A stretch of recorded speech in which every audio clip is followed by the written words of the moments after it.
Welcome to Standing for Truth. I am your host, Donnie, and tonight it is a privilege to have Professor David McQueen back with us here. Professor McQueen, I like it. Professor McQueen, aka Batman, he fights crime at night. Professor McQueen, good to have you back here with us. Good to be here. And my friend George has a new persona. He was offended by the female side, so he's now the Joker. George, you're the villain of the story. How do you feel about that, brother?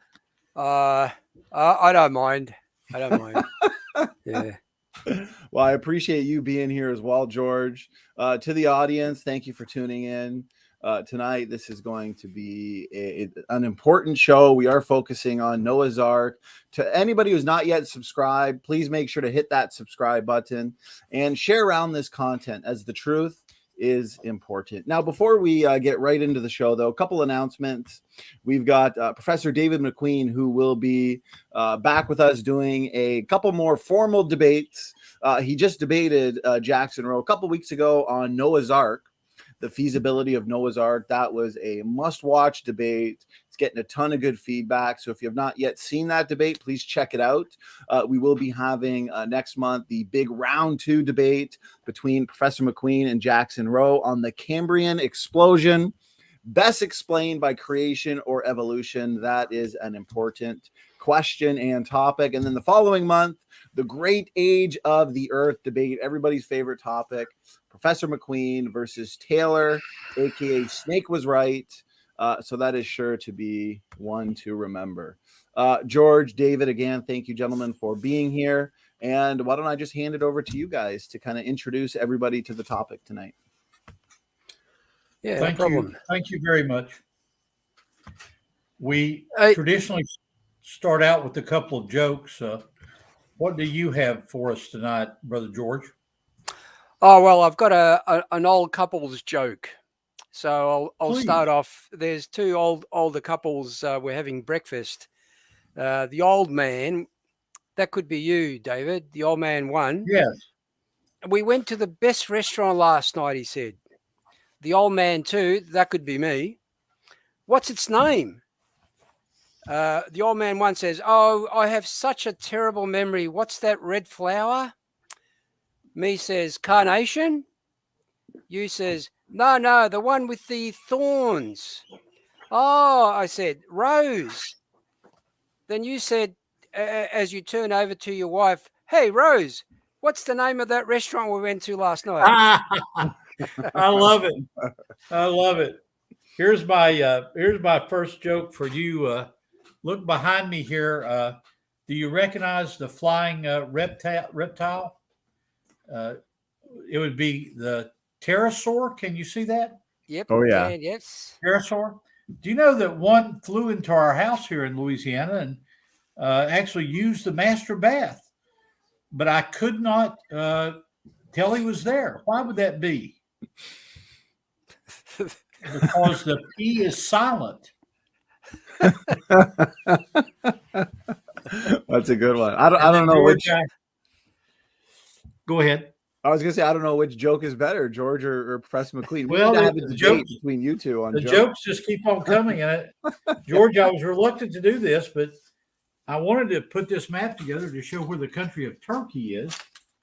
But you insisted that I wrong cut there. Australia off of its ordinary place on the world map, and you insisted I move it to the center of the earth.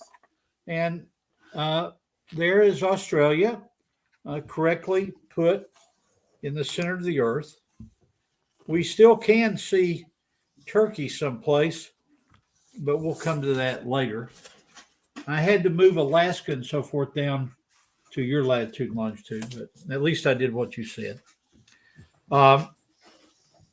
The joking part of what we're doing is a nice way to introduce tonight, but tonight is actually quite a serious topic. George has done his usual fantastic job in preparing slides that he will be sharing with the group here.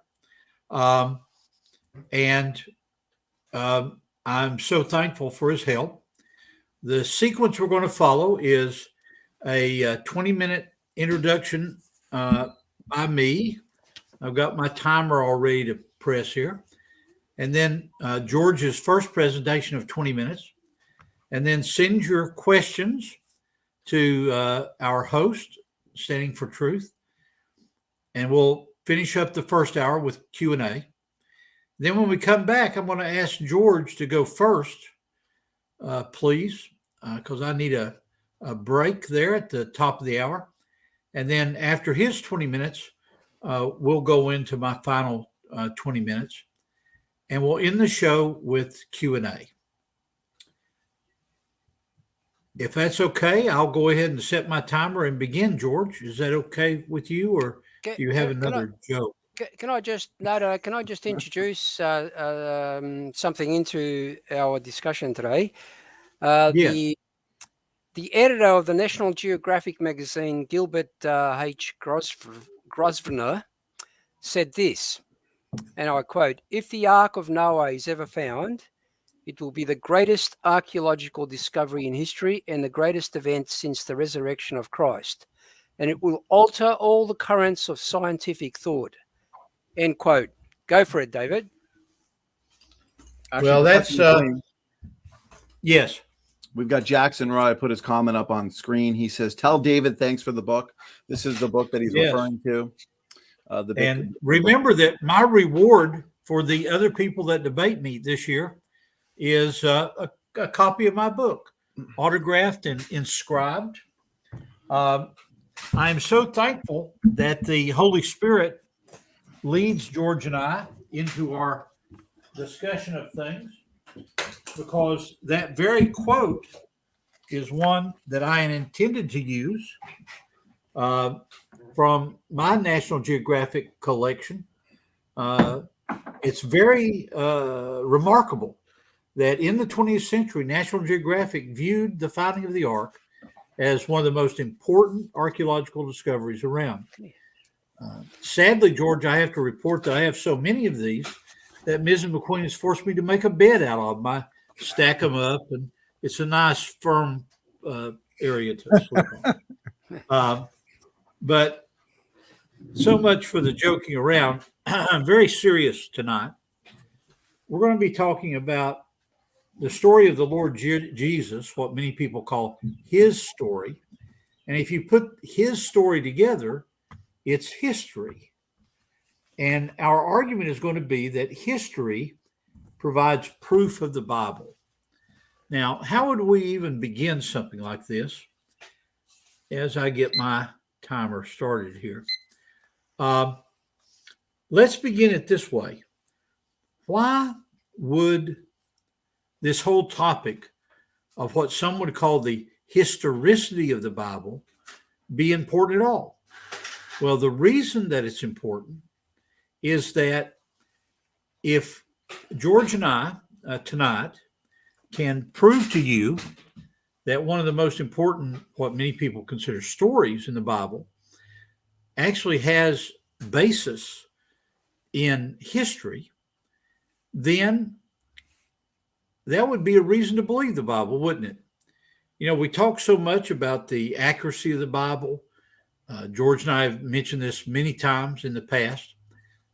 We have talked about how you can see in God's Word a record from Genesis to Revelation of the truth that Jesus is the Creator, the Savior, and the coming King. From my discussions with George over the last year, I've added one to that, so that Jesus is the Creator, but he's the offended Creator. We need the salvation of the Lord Jesus. He's not only the offended Creator, but he's a Creator that came and shed his own blood that we might be saved. So he's our Savior.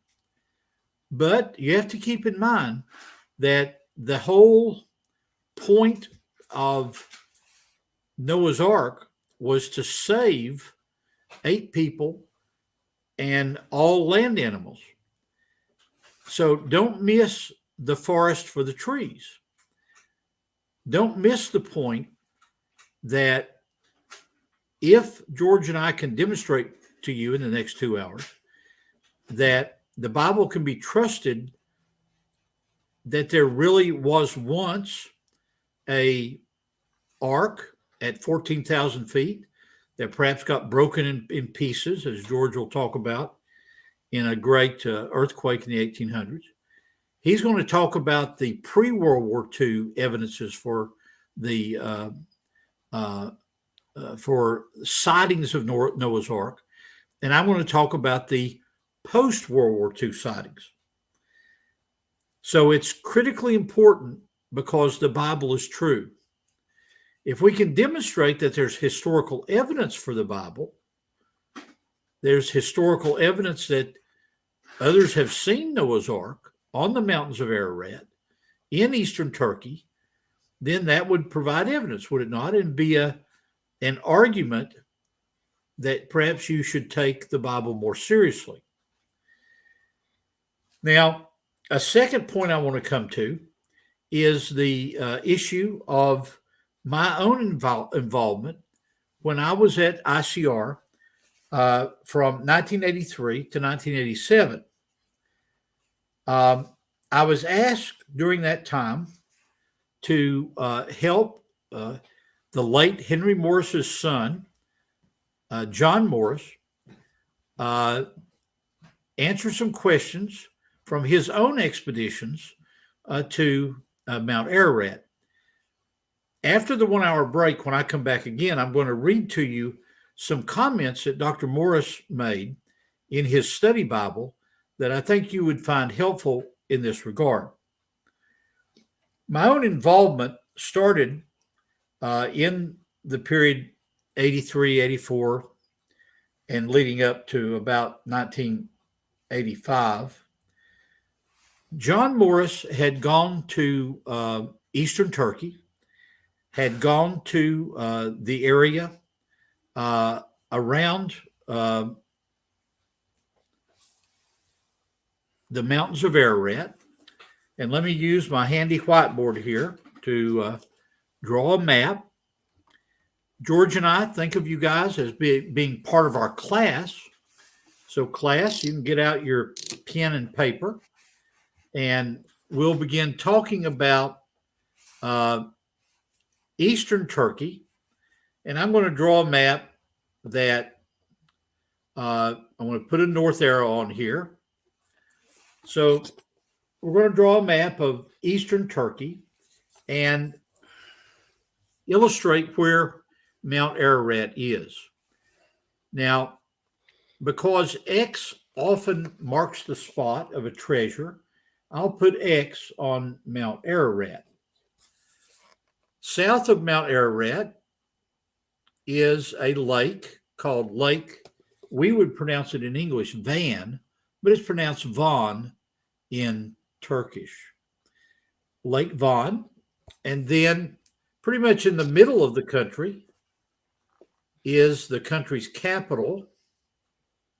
I'll put a big black dot there. This is the city of Ankara. For those of you that appreciate a little bit of a background on this, in the area of Mount Ararat, there's what's called the Mountains of Ararat. John Morris, that is Henry Morris's son, went to this area, which in his day, when he went in the early 70s, was at the border of the USSR, where the arrow points, on that side of northwestern Turkey, and the intersection with Iraq and Iran, all very close. I've got a map if you want me to share it, David. You have a graphic of that, do you? Yes, I've got a map of all those points that you're trying to make on, if you'd like me to share please. it. That would be very helpful. Thank you. Okay. It's probably easier for the audience to... Can you share that, Donnie? It's all shared, brother. There you go, David. There's Lake very Van good. there. Yep. Lake Van. Point out Greater Ararat and Lesser Ararat, the two mountains there to the northwest, sorry. So they're on the map there. And then you can see across the border on the other side of that red area that he's highlighted there, to the northwest would be the country of the USSR. And then, again, we're going back in history here to when John Morris went. And John Morris has a remarkable story that I want to share with you. Thank you for the map. That gives everybody perspective. John Morris, in September of 1972, was climbing Mount Ararat. Now, keep in mind that you don't hike up to Ararat. It's a very rough volcanic terrain. It's filled with boulders. And when George begins his presentation, you'll see that there have been a variety of eruptions and volcanic activity on Ararat. And so John Morris was hiking on the mountains of Ararat. He's got two very good books that I would recommend to you. First is called Adventure on Ararat, which came out in the 70s. And then a second book that he wrote with Dr. Tim LaHaye. You may have heard of this man because of his work on this whole series of books about the tribulation, the rapture, and so forth. He wrote a book together with John Morris that documents much of the Ark, and I would recommend that you get these. I will write out the references for next hour. The remarkable story is a lesson for all of us that are fathers and who have sons. Dr. Henry Morris had a number of children, and what he did is he said, all the rest of your life, I'm going to pray for you, Andrew, on this day, and then my son, who's named after me, Henry III, on another day, and then John Morris, I'm going to pray on another day for you. Well, it turns out the particular day that John was looking for the Ark, around 14,000 feet, as I recall, an enormous lightning storm very quickly came on the mountain. It's very common. It's a very dangerous mountain. Incredibly dangerous. It's so dangerous, as a matter of fact, that the Turkish word for it is Agrig Dağ, which means painful mountain in Turkish. Lightning struck John Morris. Bam! He flipped over. He was knocked over. And he had fortunately spent the money to buy a backpack that was curved into his body. And so when he landed on his back on the rock, he was blinded. Now he knew,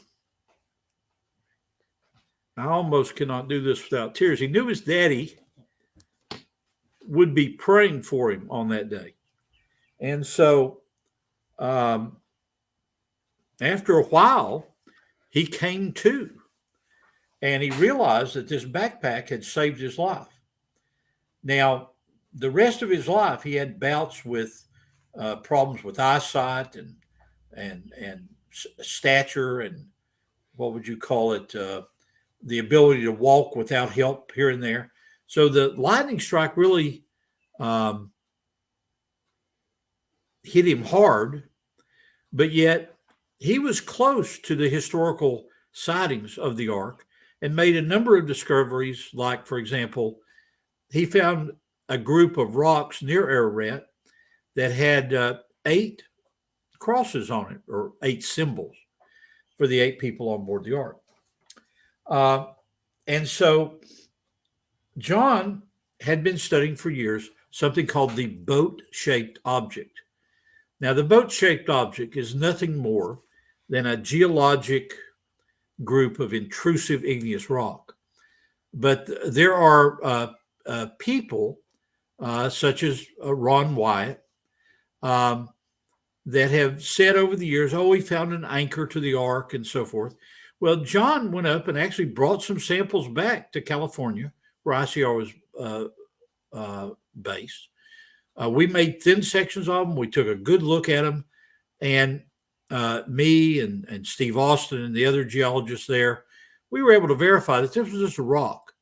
So when you go to Eastern Turkey, like I did back in, I've got the date here, not in 2008, there's actually a big sign as you drive south of Mount Ararat saying, Noah's Ark is here. And so they made a park out of it, probably charged somebody to get in. And so we dispelled the idea of the ark-shaped object. In 1986, Ms. McQueen and I decided to drive back to visit our family in Louisiana, and we drove to a part of the southwestern part of the United States where they had an event they called an Arkathon. Well, I promised Ms. McQueen that she and our 4 children, the youngest of which was still nursing at the time, I promised her we'll just stop here briefly. I've got some coupons that will allow you guys to get a breakfast, and I'm sure I'll be done in 2 hours. Well, sadly, 8 hours later, I was finally released because people wanted to talk to me about this boat-shaped object and so forth. And so that was quite a challenge for my dear wife. But my big adventure myself was in 2008. I got an opportunity to go to Turkey to examine what has come to be called, and here's a picture of me doing it. This is called the object. Now, you'll notice the color of this object. This is a photograph that my colleagues made. The photograph of the photograph of this object is gray. Now, why do I call it the object? Some Christians based out of Hong Kong were tricked into paying a group of Kurds. The Kurdish people are the ones that have lived in Eastern Turkey for years and years. They are related historically to the Armenians. And there is a thread that goes through the history of the sightings of the Ark that says that somebody in what in the old days was called Kurdistan, or now would be called Eastern Turkey, or in Armenia, now in the freed Soviet Union, they said that somewhere there would be an object, but not just an object. How did I get drawn into this? The Hong Kong Chinese paid thousands of dollars to a Kurdish man named Baba Parachute, and he took them in a raft into a cave, and they found this object. Now, this object here, as it turns out, has a grain to it, looks a bit like wood. But when I went there and actually saw it, it did not, this is my field notebook from all those years ago, the object appeared light gray. And I actually documented it with a color that in the geotechnical lingo is called 5YR 5-4. That was what it was supposed to be. It was supposed to be light brown. But when I actually looked at it, it was gray. It was olive gray. Why? The Hong Kong Chinese photoshopped the picture before they published it the first time to make it look brown instead of gray. Now, they're claiming that they were given a piece of the wood from the Ark. And so I was hired along with these other men, another geologist, Don Patton, and an archaeologist named Randall Price. We were hired to go there and to verify that this was wood from the Ark. Well, when I got down closer and closer and looked at the thing with my hand lens, I saw tiny fibrous threads. And I said, the Hong Kong Chinese brothers have been tricked. This is a igneous rock. This is exactly what you would expect on a volcanic mountain. It is technically called Pele's hair. You may recall that Pele is the goddess of the great volcanoes there in Hawaii. And Pele, the goddess, was supposed to have been angry one day, and the volcanic ash and volcanic bombs and extrusive igneous rocks flew out. And as it flew out, strings of silicate went behind it. And that hairy substance or fibrous substance is called Pele's hair. And when I looked closer and closer at what I've come to call the object, I began to realize that my brothers in Hong Kong had been tricked. Now, what is the correct response when a brother's been tricked? Well, what you're supposed to do is correct them. So I came back home and wrote a paper demonstrating to my geologist's satisfaction that they had honestly misunderstood the grain in this thing as being the grain of wood, and that they should remove this object from their exhibit in Hong Kong. You notice they had it displayed with gold cloth and all this kind of stuff. I said to them, you need to retract, you need to recant, you need to tell the world, oh, we made a $50,000 mistake. Oh, we made a $100,000 mistake. We bought something from a bunch of thieving Kurds that turns out to be a rock instead of the actual wood from the Ark. I want to turn it over to George now because I'm at the end of my time, according to my timer here. And George, I'm curious to know your reaction to this introduction I've given. Why, in your mind, is the search for the Ark important?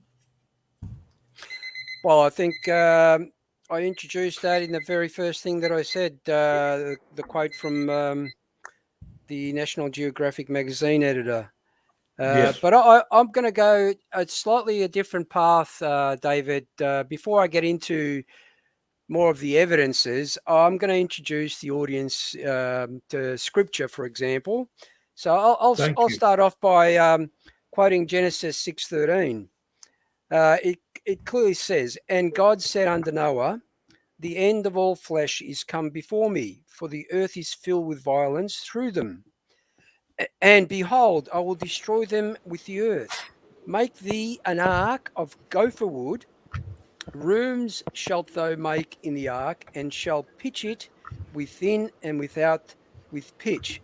Now, there's been a lot of conjecture over the years regarding what this gopher wood is, because no one really can actually point to a specific species of tree or plant.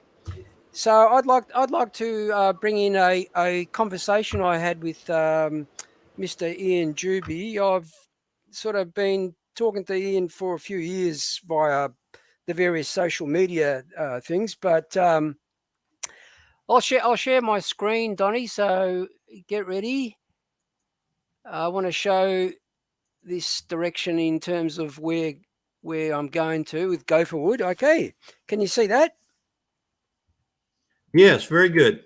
All right, so this is what our conversation with Ian Juby said. Sometimes you can look at words with different cultures and you get a clue. Now, gopher wood ties with the original Hebrew word, the Jewish tradition, and the translations of the word guha. The French called groundhogs gophers in the New World because the groundhogs dug their burrows in layers. You can see this word again on sugar wafer cookies, for example, where the French word is gopherettes, because the cookies are made in layers. It also ties into the gospel, where even the construction technique of the ark is symbolic of Christ. Now, we use, by we I mean engineers use laminated glue beams today due to their extra load and deflection capacity. I personally have designed structures using laminated beams. They are structurally stronger and they resist deflection. That's on the screen there. That's a laminated beam. It's constructed by using various layers of wood, and they're glued together. Now you say, well, what sort of glue did they use? Well, I had this conversation with Ian Juby as well.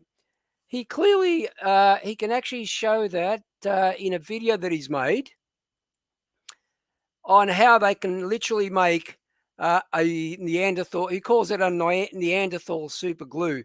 There's a short video. I won't play it, but if someone is interested, let me know in the comments section, and I'll post it. Hopefully YouTube won't remove it, because a lot of times I find that when I put links to websites and YouTube links, somehow those links are removed and no one really can see them. But effectively, what he actually says there, he can actually make super glue from silver birch bark by heating it in a pot. So it's very easy. It's very easy to make. So it's not beyond the realms of possibility that Noah could have done the same thing. Now, in Genesis 8:3, you'll note a lot of people actually make this mistake. Genesis 8:3 says, "And the waters returned from the earth continually, and after the end of the 150 days, the waters were abated." I'll show you a bit of a diagram later on to show you the events of what's described in the Bible. And it says, "And the ark rested in the 7th month of the 17th day of the month upon the mountains of Ararat." Keep that in mind. It says upon the mountains of Ararat. "And the waters decreased continually until the 10th month. In the 10th month, in the 10th month, on the first day of the month, were the tops of the mountains seen." You'll see that in the graph I'll show you a bit later on. Now, Matthew 24:37 also says, "But as the days of Noah were, so shall also the coming of the Son of Man be. For as in the days that were before the flood, they were eating and drinking, marrying and giving in marriage, until that Noah entered into the ark, and knew not until the flood came and took them all away. So shall also be coming the Son of Man." And in Revelations 21:5, it says, "Then he who sat on the throne said, Behold, I make all things new."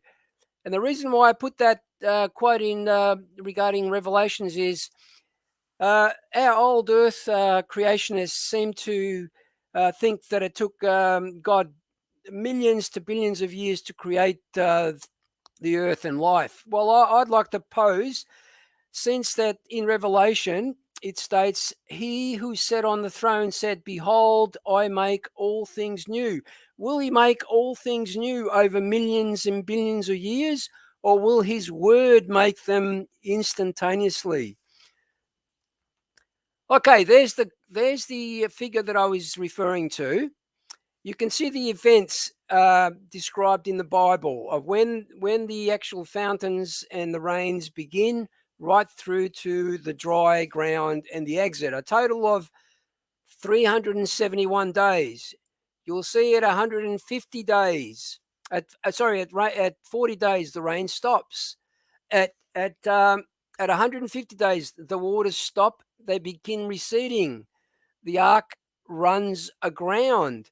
The water continues to recede months until it's visible on day 224. And there's the passage that I just read, 8:13. waters is drained, and dry ground appears on the 371st day.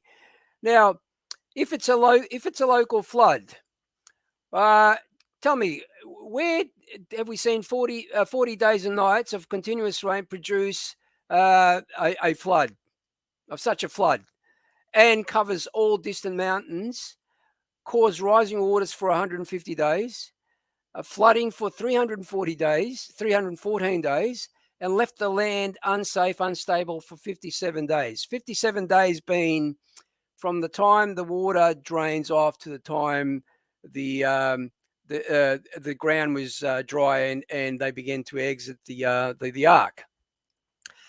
Now, just quickly, I know we've gone through this heaps of times, but that's roughly the size of the Ark, and you can see there that based on average size of animals today, they could have fit nearly 27,000 created kinds of life, and this is one of the 3 floors of the Ark, and does not include cages above other cages. So there's plenty of room to contain food, all the created kinds, etc. So this is the if the flood was local, this is the logic that I can't understand that some of these old Earth creationists use. Why did Noah have to build an ark if it was local? God could have said, Noah, move. Why did God send animals and birds to the ark? They could easily have moved to safer locations. And most probably the most important thing, if that's the case, then God has broken his promise to never flood the world again, because there are local floods occurring even today, or multiple times during the year. So as I said earlier, I'll stop sharing. Back to as I said earlier, we need to look again at the account in God's word. It says that the ark landed on the mountains of Ararat, as I said that earlier, on the 150th day of the flood. We need to remember that this was a region, not a single mountain. I showed you that map with the red outline, which was the region of I forget the name now.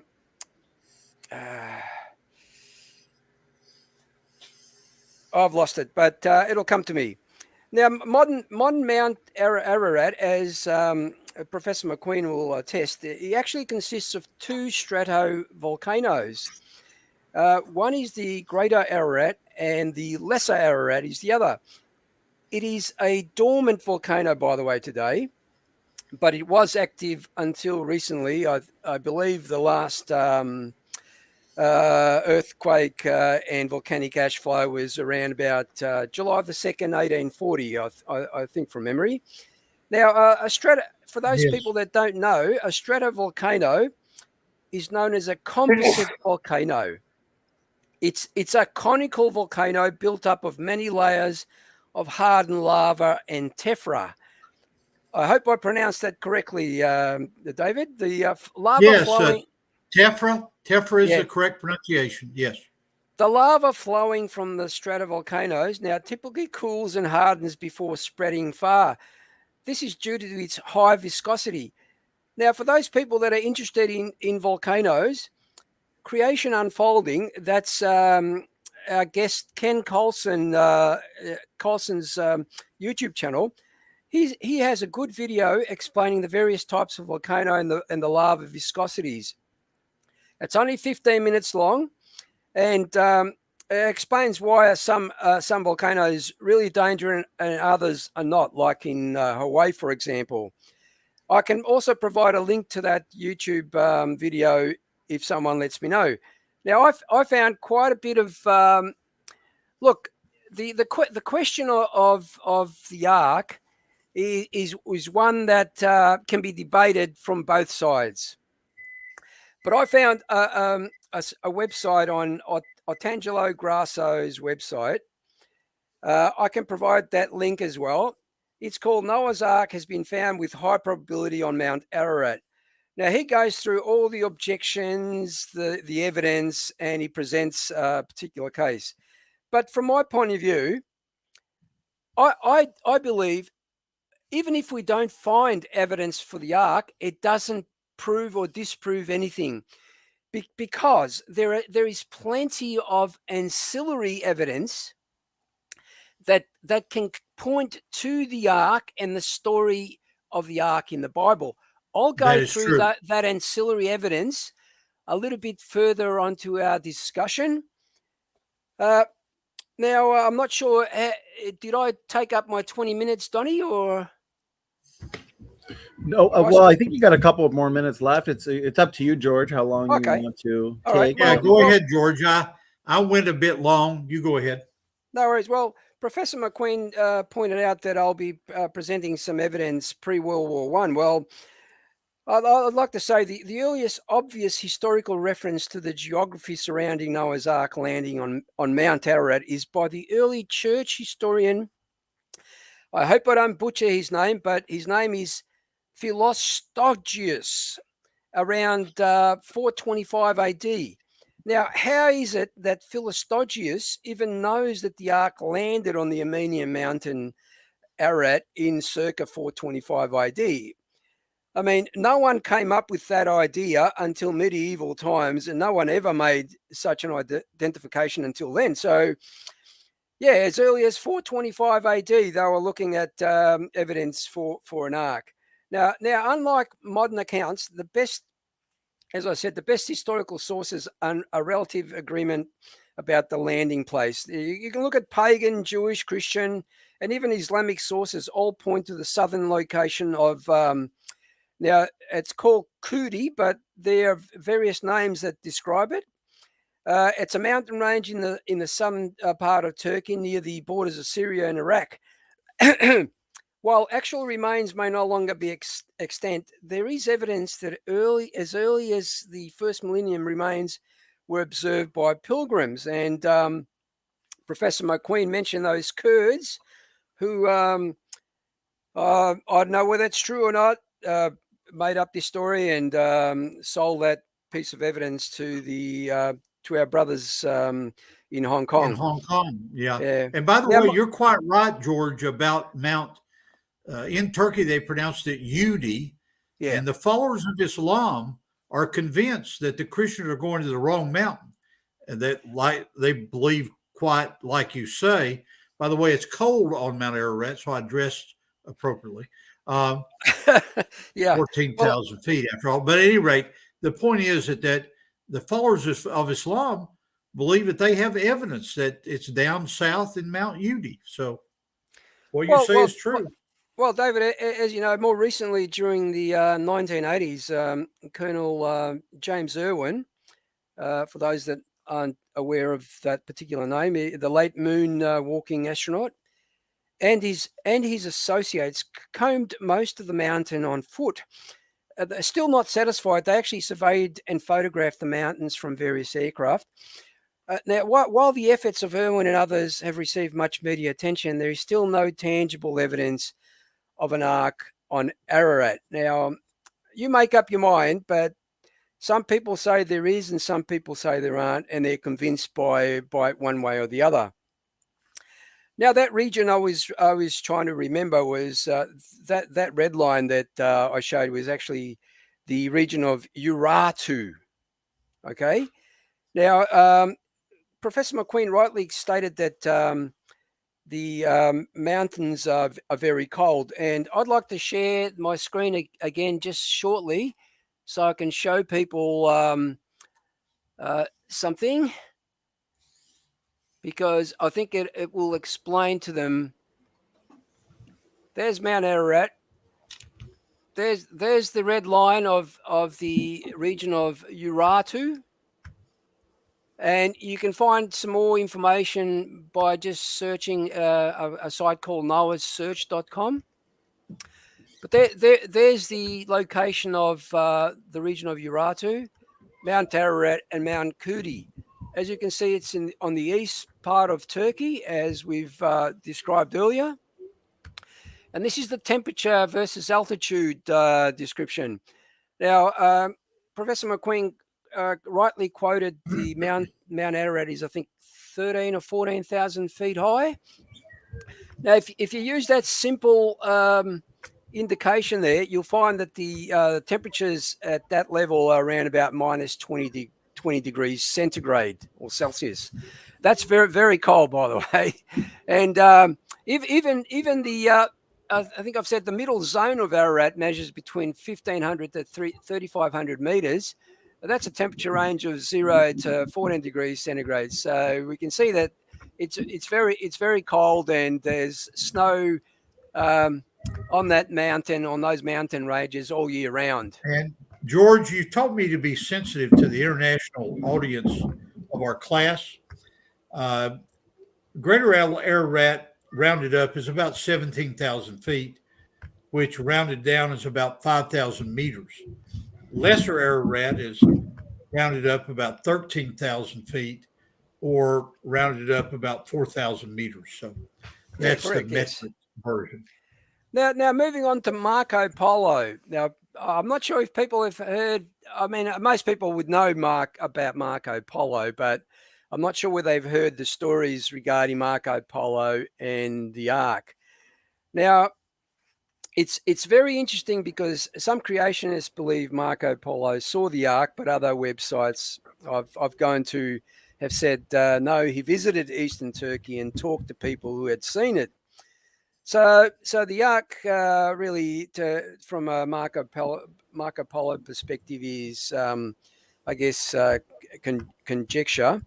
So as I mentioned earlier, he this is Marco Polo, of course, travelled past Ararat on his way east. He was told by the locals, probably those Kurds you mentioned, David, that the mountains sheltered the Ark of Noah. But prior to this time, the ancients argued that the remains of the Ark of Noah could be found on a mountain known as Kudi. Some people pronounce it as Judy or Dar. Right. Now, this is amazing.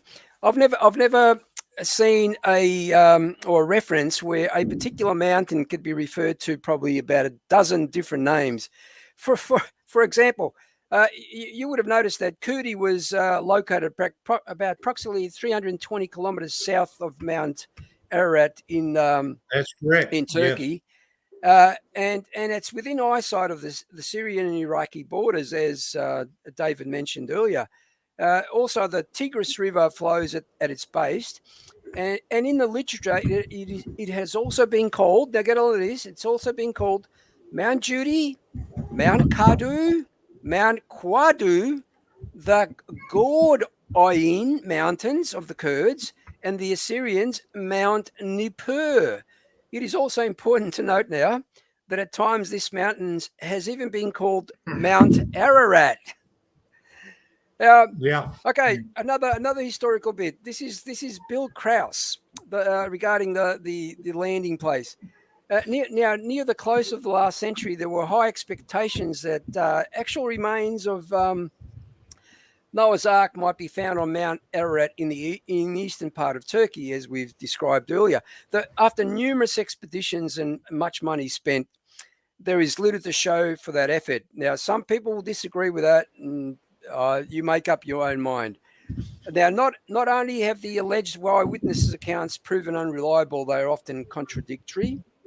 In addition, there are valid geological and historical reasons for rejecting Mount Ararat as the final resting place of the Ark. Now, I'll go through the five different locations where they believe they found the Ark a bit later after our break.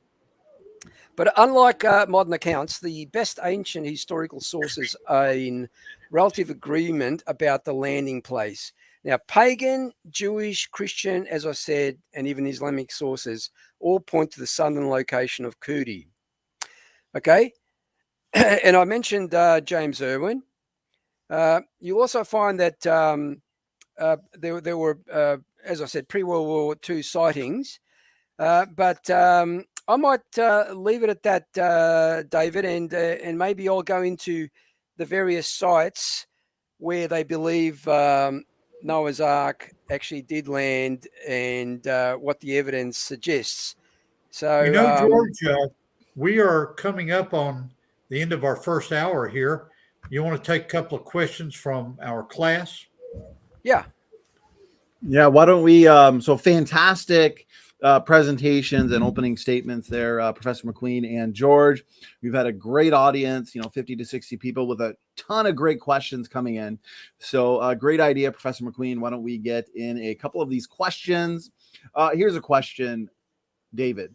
How did Noah and the Ark, and we've heard this objection a lot lately, especially with all the debates we've been doing. So how did Noah and the Ark survive the catastrophic effects of the flood? For example, critics will point to the massive tsunamis that may have been present during the flood year, and they'll say that there is no way the Ark could have survived this. Okay, now this is a yardstick from America here. To honor George, I really should buy a meter stick. But if I turn this on edge and move it close to my camera, you'll find that this is close to the dimensions of the Ark. Now, if I wanted to do this exactly, I would take the fact that the Ark was a certain number of cubits long, and then it had a ratio of a certain number of cubits. But the point is, from the standpoint of modern naval architecture, looked at upon the side, and if I put my hand maybe to illustrate the length of the Ark, if you look at the aspect ratio from a naval architecture standpoint, this was not a ship, this was a barge. And the barge has been put by a variety of people over the last 50 years into hydraulic tanks, and they've attempted to capsize the Ark. And when it is at the ratio given in the Bible, you can't capsize it. George, do you recall the aspect ratio? Is it 300 cubits by 30? I forget. I think it was 6-1, something like that. But I've got a few things to add to that, David. From a perspective of tsunamis, now, look, the safest place to be during a tsunami is deep water.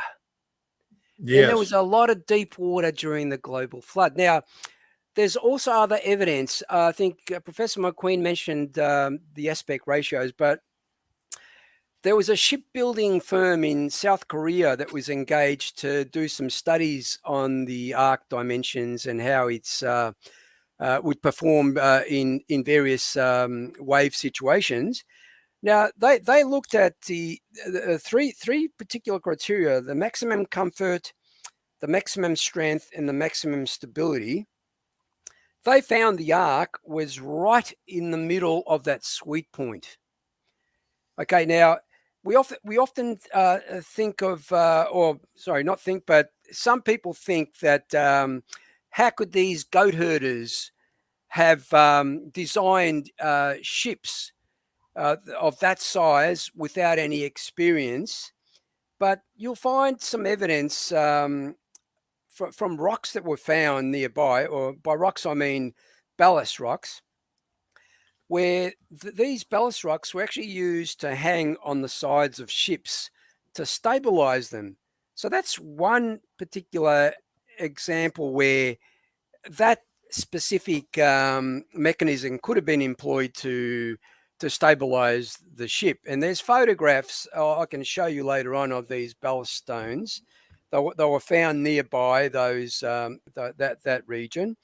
There's also other evidence from I think people have heard of the Zheng He ship, the Chinese ship, and I'll show you some aspect ratios of that where it compares it to the size of the Ark, and you'll find that it went on a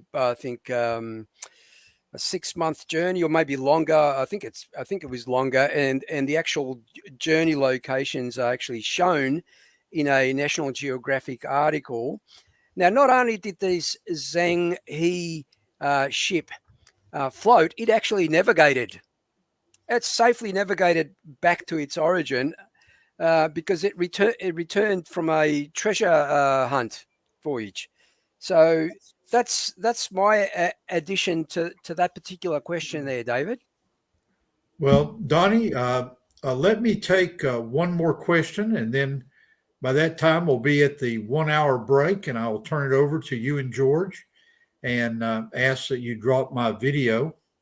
I see one here. I can read it out. Earth I'll read it up for you. Okay, so from Sean Mock, I appreciate the question there, Sean. Question for your speakers. Did Earth have metamorphic, igneous, and sedimentary rock, as well as geologic layers before the flood? What are your thoughts, gentlemen? Yeah, and I would encourage you, Sean, to go back to a presentation that George and I made last year regarding the Grand Canyon. And if you go to the base of the Grand Canyon, during my time at ICR, during those 4 years, I hiked the canyon 5 times. And so I have personally seen at the base of the canyon a group of rocks that I can illustrate this way. The modern geologists would call them metamorphic and volcanic rocks. And if you go down in the canyon, and like I have done before, I've got a tree up here at the top of the canyon going down, and then you find a group of rocks that look like this. Now, keep in mind that the depth of the Grand Canyon, where I'm drawing it here, on the south rim, looking down from the south rim, is about a mile down. But when you get down to the bottom of the canyon, you find, and I'll use the geologic symbols, IG and MM for metamorphic rocks. You find those turned up at an angle. Now, we call that an angular unconformity, and they are unconformably on top of the sedimentary rocks that begins with what's called the tapetes sandstone. Well, I would refer you to Dr. Tim Clary's wonderful new book that talks about the sequence stratigraphy that he's discovered worldwide. And in that stratigraphy, he suggests that you have to retain the word tapetes because it ties into the geologic literature. But he suggests that we X that out and now use a vocabulary that's based on sequence stratigraphy, and this would be Salk. It'd be the Salk sequence here. And so the evidence in the Tapete sandstone, which I've seen with my own eyes, is the igneous and metamorphic rocks, which predate the flood. They're from the creation week and from the events that occurred pre-flood. They are found in the Tapete sandstone. And so this is objective mineralogical evidence that there were indeed igneous and metamorphic rocks before the time of the flood. I can add something to that too, Donnie, if you allow me to share the screen. Absolutely. You're right on the ball. Thank you for your help, George. You're right on the ball, David. That's the great unconformity that David was talking about, right there where the Tapete sandstone is. Okay. Now, the interesting part about this is what you'll find at the Tapete sandstone. I'm going to take you through a bit of a story here. Hopefully it won't take long, but they're folded layers in the Tapete sandstone, almost 90 degrees. Some people claim, they're probably 90 degrees. Yeah. But what this is the story, okay? About 5 or so years ago, IOG, Dr. Snelling through IOG, I'll stop sharing. Through IOG, applied to the Grand Canyon National Park Committee to obtain a Yeah. permit to do some studies on the Tapete sandstone, specifically those folds, because the secular explanation is they occurred due to heat and pressure. Now, heat and pressure would come as a result of, say, about 4.5 to 5 kilometers depth. And obviously, there would be some evidence to suggest that heat and pressure was involved.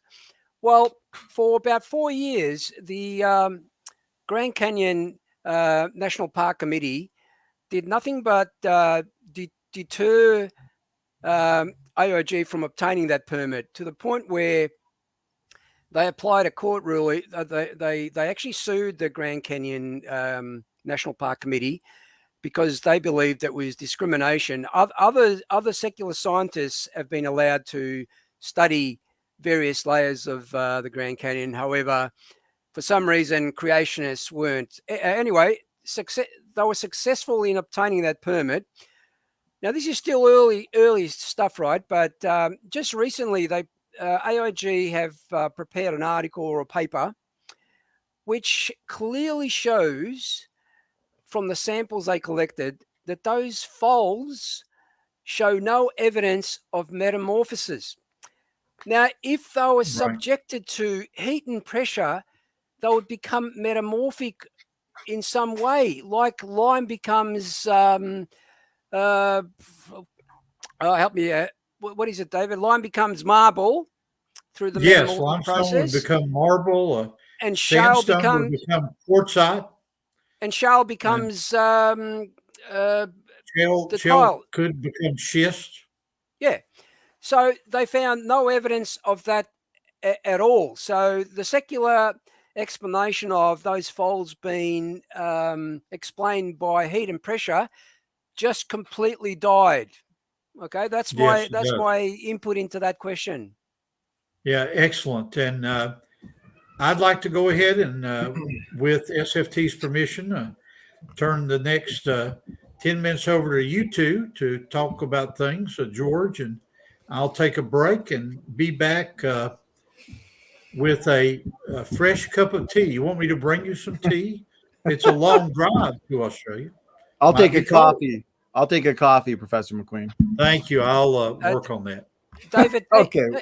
Take an Aussie break. We always say, I'll take a 10-minute break and be back in an hour.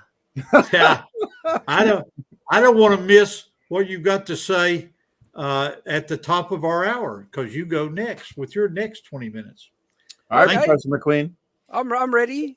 Okay, he's deserved and earned his break there. So great questions. Time always flies by. A couple reminders to everybody. And George, fantastic information tonight as always. I want to thank you for all the work that you put into these shows and all the work you put into the research in defending young Earth creation, brother.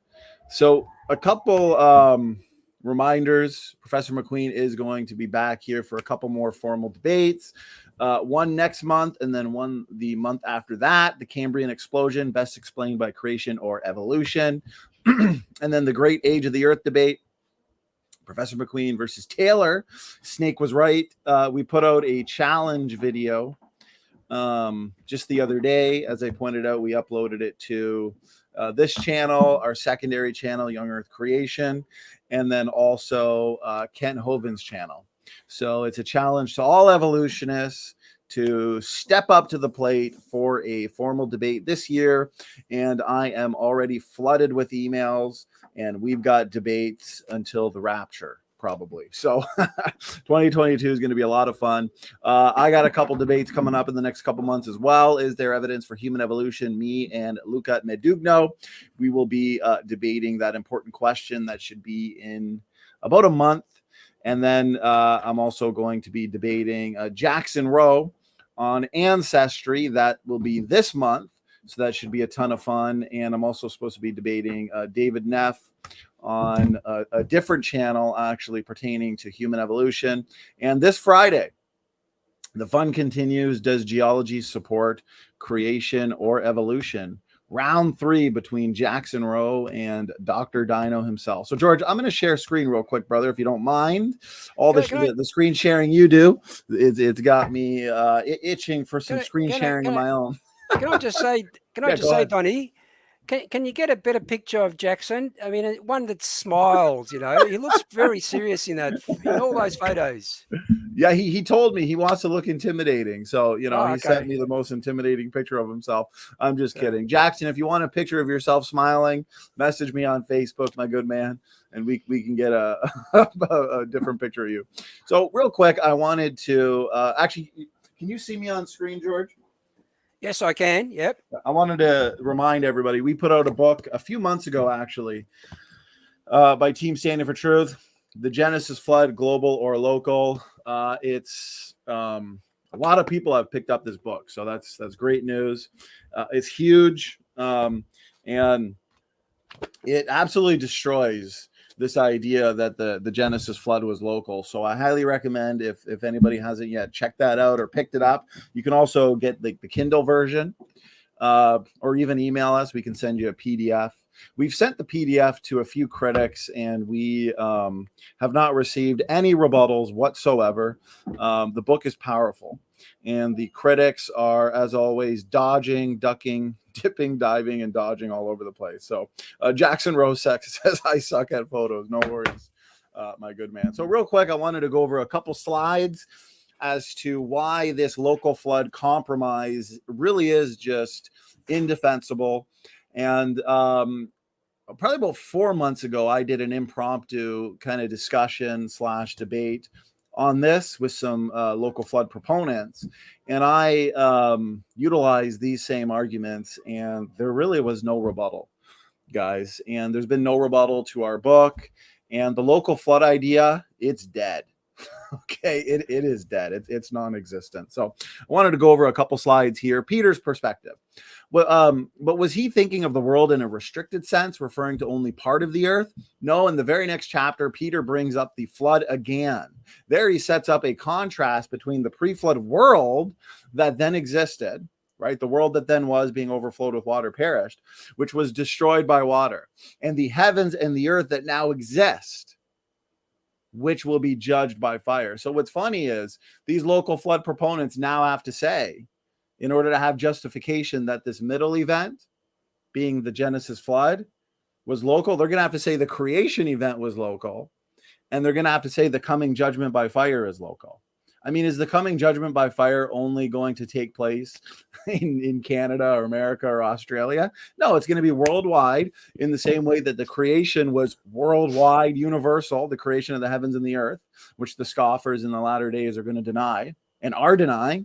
The creation, the flood, which was obviously universal, worldwide, and the coming judgment. See, what the local flood proponents here do, these Bible compromisers, is they are guilty of eisegesis rather than exegesis. They are inserting their ideas, their false ideas, into the text where they don't belong. Clearly, the present heavens and earth is universal, but then the comparison indicates that the extent of the pre-flood world, which was deluged with water and perished, is also universal. Peter plainly thought the flood engulfed the entire world, not just a part of it. Sadly, however, Longman and Walton, obviously speaking of John Walton, never even mentioned this passage, let alone a response. Okay, so here's a few reasons why the local flood compromise really is just ridiculous, okay? There has been much written over the years about why Noah's flood had to be global. Following are some of the arguments. If the flood was local, then why would Noah spend over 100 years building an ark when all he had to do was move to a part of the globe where the flood waters would not reach? Secondly, why build an ark over 400 feet long if it was only a local flood? Just move, Noah. And why did he have to bring birds onto the ark? I mean, just fly away if it's local. Is it not hard to imagine a local flood? You see how much mental gymnastics these local flood proponents have to perform? Is it not hard to imagine a local flood that lasted over a year, right, George? If the flood was local, then did God break his promise not to flood the world again? Hasn't the Mesopotamian Valley been flooded many times since Noah? I mean, there's been a ton of local floods, some actually massive catastrophic floods apparently since the Genesis flood. So apparently God broke his promise. So for sake of time, I'll skip this and go over to a couple irrefutable arguments here. The Hebrew terminology of Genesis 6 to 94. The earth, Hebrew word Arat, is used 46 times in the flood account in Genesis 6 to 9, as well as in Genesis 1. The explicit link to the big picture of creation, especially in Genesis 6 to 7, clearly implies a universal flood. Furthermore, the judgment of God is pronounced not just on all flesh, notice this, but on the earth. And God said to Noah, the end of all flesh has come before me. For the earth is filled with violence through them, and behold, I will destroy them with the earth. If this was localized, then these local flood proponents, these Bible compromisers, they're going to have to say that all flesh, right, of all life, all animals, was localized in that one area. Are you trying to tell me that there was no flesh outside of that area? Of course there was. Okay, the end of all flesh, not just human flesh, all flesh. And they would have to say that all of humanity was localized in that spot as well, rather than spreading out and migrating other parts of the earth before the so-called Genesis flood that they want to say is local. So here is the fatal blow. The fatal blow in my impromptu debate on this specific topic, where we had some pretty adamant local flood proponents. This was not addressed. I mean, it can't be addressed.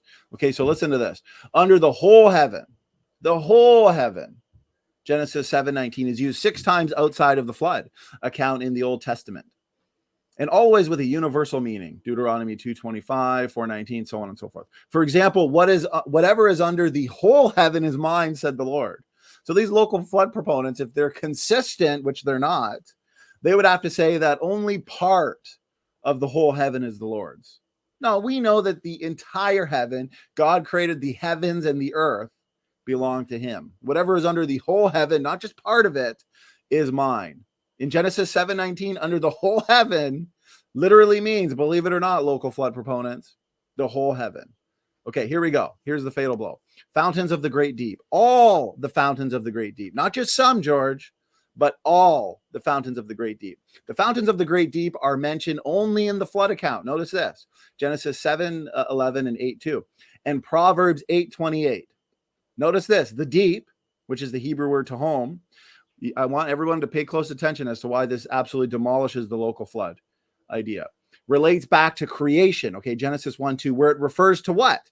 The one ocean, right? We had all the earth gathered together in one place. Okay.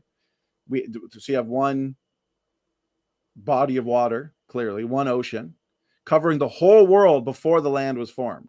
Okay. One land, one body of ocean. And it was not just the fountains of the great deep. Notice this, but all the fountains of the great deep, which broke open. So if this is the pre-flood world and we have the fountains of the great deep, okay, where the deep, Hebrew word tahom, referring back to that original creation, because it says all, it can't just be the fountains of the great deep of that one little localized area. No, we're talking about all the fountains of the great deep in the entire earth, around the entire globe. Okay, so for sake of time, I'll end there. But, there's just a few reasons as to why the local flood compromise does not hold up to scrutiny. And essentially, it's just indefensible and just in time, because we got Professor McQueen. Thank you for being back here, brother. And I hope you had a good break. I did. And I want to take a moment to introduce my colleague, George, before he begins his next 20 minutes worth. George, I want to express to you my appreciation for the very excellent and hard work you do 2 times a month to help me with this presentation. You have my thanks, my friend. Oh, no worries. I get paid big bucks, David. Well, I think it's up to 100 Chinese yen now for presentation, and that's I can buy a lot of noodles. It's 2022. You guys have earned that raise. Yes, that's true. And but all joking to one side, I would encourage you to go to the presentations that George has put together over the last year. Donnie's been kind enough to put these together, and almost every one of them, George has been my colleague and has done a wonderful job And with that introduction, let me turn the floor over to him. Thanks, David. I remember when I first spoke to Donnie, I told him that as a retired engineer, the way I deter people from hiring me for works is I usually reply to them saying I don't get out of bed for less than $1,000 an hour. Yes. But he kept coming at me. So I thought, gee, he must have a lot of money, this guy. You're costing me a fortune, George, but you're worth it. And Professor McQueen, I'm still waiting for that coffee. Oh, here it is. It's flying towards you to Canada. Can you grasp toss it over here on your side there? Okay. Now, remember earlier on I spoke about there's lots of ancillary evidence that points to the Ark. I'm gonna deal with that, and I'm going to show you some of that evidence, and then I'll go through the 5 locations that are thought to have contained the remnants of the Ark. So, Donnie, I'm going to share my screen again. So I'm just going to go through a few points that I've prepared. Unfortunately, George, we've run out of screen sharing minutes for the moment, so. No. No. Well, we'll just pretend your screen share. Just kidding. Okay, I'll just talk to myself. You're all good, brother. Go ahead. Now, we've heard this silly argument so many times about the ancients were goat herders and knew nothing. They were dumb and whatever. But here's an article from express.co.uk, right? It's in their archaeological section. It talks about the ancient Babylonians were far more advanced than we thought. And without reading the whole lot, it says, in particular, it shows how the Mesopotamians understood Pythagorean triples at a level of sophistication that we never expected.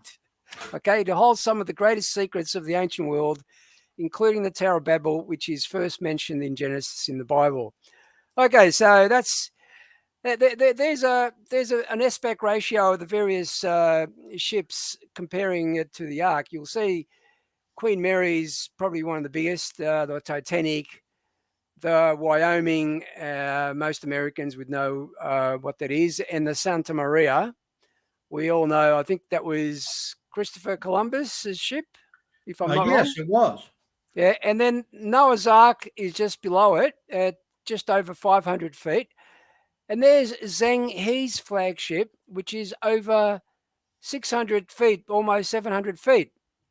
Now, that was 1411. I like how they put Common Era after it, but anyway, forget that. But here's a National Geographic article which shows the actual voyage taken by that ship. So you can see that even a ship that size was able not only to float but navigate the oceans. And some of the other, these are the ballast stones that I mentioned, used to with ropes. They're used to stabilize a ship against lateral wave action. Here's a sort of picture of what those ballast stones look like. There's one close up to it. And there's that diagram that was prepared by the, I think it was the South Korean shipbuilding firm, where they looked at the criteria of maximum comfort, maximum strength, maximum stability, and Noah's Ark went straight into that sweet spot there. So it had it covered in all categories. And please understand that Noah's Ark was only meant to float, not to navigate, and it was in the deep ocean. So tsunamis and such things could not have ever affected it in a great deal, because the best place to be during a tsunami is the deep ocean, as I said earlier. So here's another ancillary evidence: the flood stories across the world. I believe someone in the chat asked how many flood stories there are. I think there are over 300 of them, and it's interesting to note that the location of these flood stories and how they relate to, there they are there, another map, and how and the similarities, by the way, are undeniable. This is a particular graph that was done of just a selection of flood stories and their similarities, and just to show you There is a favoured family in the stories. Is there a favoured family? 88%. Were they forewarned? 66%. Is the flood due to wickedness of man? 66%. Is catastrophe only a flood? 95%. Was the flood global? 95%. I'm not going to go through them, but you can see there's a lot of similarity between them. And if they're just made up myths, then you wouldn't have that kind of similarity in so many different categories. Now, the other part that I'd like to bring up is the Table of Nations. Those people that were listening to the Luca Madognu and Nephilim Free debate a couple of days ago would have been introduced to this. But there's a diagram of Noah, his 3 sons, his grandsons, and his great-grandsons. And if you care to watch that video, I can play, but it's about a 4.5-minute video where Neff actually goes through and explains it very well, better than I could, with references, by the way, to the Table of Nations. Now, remember I showed you that map and the location. Well, hello. Dr. Jensen has done a haplogroup study where he looked at historical information of migrations, etc., and tied it back to the haplogroup study that was done, I don't know, maybe 10 years ago, 5 years ago. You can see there from that haplo study, even though the secular scientists will disagree with this, but you can clearly see those 3 nodes clearly show the 3 wives of Noah's sons. So, and that's, by the way, that's a prediction that this tree contains a stamp of the history of civilization. If you have a look at each one of those branches there, they can actually tie it back to the Roman era, the Genghis Khan era, etc., etc. I'll just say, if you want to watch that 13-part series Dr. Jensen had prepared, it's excellent. Believe me, it's excellent. Ties it back to historical records. Okay, now this is the secular diagram they use to show phylogenies. And I noticed Andrew Cumming is in the chat, but you'll see that those red lines there indicate what we do know, what we have observed, and the white lines are pure speculation, interpretations based on their vivid imagination and presuppositions. But what the good part about this is you remove those white lines, and this is what you get. That looks a lot like created kinds to me.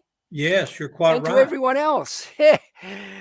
Okay, so one of the other things Dr. Jensen had done was they looked at population growths. And you can see that they've plotted a 95% confidence interval of population growths over that period of 4,500 years. And you can see it clearly matches the recorded historical data. And of course, we all know about the genome deterioration, the genome genetic entropy, which most secularists disagree with. But you can see there the Bible has those ages of the main characters plotted, and it comes out to over 90% R-squared value. So it's a very good indicator to show that this couldn't have, the actual Bible could not have colluded that kind of information. So you make up your own mind. The evolutionary timeline says for 195,000 years, I think, the population remained stable at 10,000 people. And then for some reason, after the last 5,000 years, it completely went like exponential to the current population. And they say that, that was due to agriculture. Are they trying to tell me that for 195,000 years, these people didn't know anything about agriculture? I mean, there's historical evidence to show that people were involved in agriculture much earlier than that. So this is the current, this is one graph. Please note that the pre-flood, there's a lot of guessing and estimation there. I've seen graphs which show that population up to about 3.5 to 4 billion people, and then at the flood it drops down to almost zero, or to the 8 people, and then it continues in that fashion, and then it explodes exponentially to the current population of around 7.5 billion people. So yeah, that's another piece of evidence. And of course, the languages. There's another piece of ancillary evidence that suggests the Bible is true. In the Chinese pictographs, you can see the depiction for a boat is the symbol vessel, 8 people. Come on, guys. 8 people, vessel, make the tie. Very easy to do. It's in the Bible. It states it. Here's another one. To covert or desire. 2 trees, a woman, equals covert desire. And of course, forbidden to warn, the 2 trees and God.